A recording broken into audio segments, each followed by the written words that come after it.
اعوذ باللہ من الشیطان الرجیم بسم اللہ الرحمن الرحیم۔ ایک روز آپ صلی اللہ علیہ وآلہ وسلم مسجد الحرام میں نماز پڑھ رہے تھے۔ قریب ہی کچھ جانور ذبح کیے گئے تھے۔ وہ لوگ اپنے بتوں کے نام پر قربانی کرتے تھے۔ ان جانوروں کی ایک اوجڑی ابھی تک وہیں پڑی تھی۔ ایسے میں ابو جہل نے کہا، کیا کوئی شخص ایسا ہے جو اس اجڑی کو محمد صلی اللہ علیہ وآلہ وسلم کے اوپر ڈال لے؟ ایک روایت کے مطابق کسی نے کہا، کیا تم یہ منظر نہیں دیکھ رہے ہو؟ تم میں سے کون ہے جو وہاں جائے جہاں فلاں قبیلے نے جانور ذبح کیے ہیں، ان کا گوبر، لید، خون اور اجڑی وہاں پڑے ہیں؟ کوئی شخص وہاں جا کر گندگی اٹھا لیے اور محمد صلی اللہ علیہ وآلہ وسلم کے سجدے میں جانے کا انتظار کرے، پھر جون ہی وہ سجدے میں جائے وہ شخص گندگی ان کے کندھوں کے درمیان رکھ دے۔ تب مشرکوں میں سے ایک شخص اٹھا، اس کا نام عقبہ بن ابی معیط تھا۔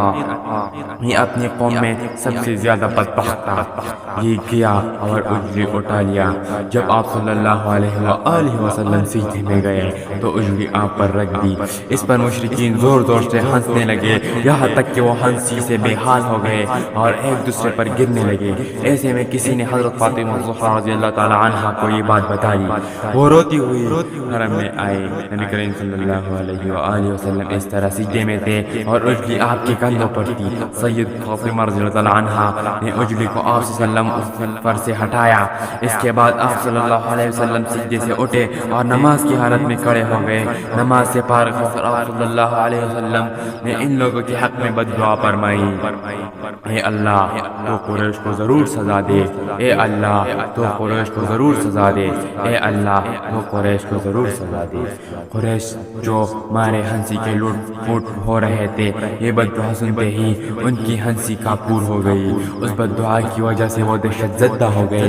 اس کے بعد آپ صلی اللہ علیہ وسلم نے نام لے کر بد دعا فرمائی، اے اللہ تو عمرو بن ہشام کو سزا دے، یعنی ابو جہل کو، عتبہ بن ابی معیط اور امیہ بن خلفہ کو سزا دے۔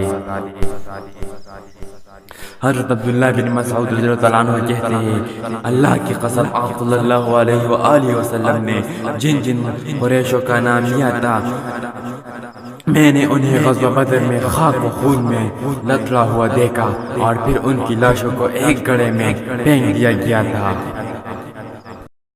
بحوالہ سیرت النبی صلی اللہ علیہ وآلہ وسلم عنوان کڑی آزمائش۔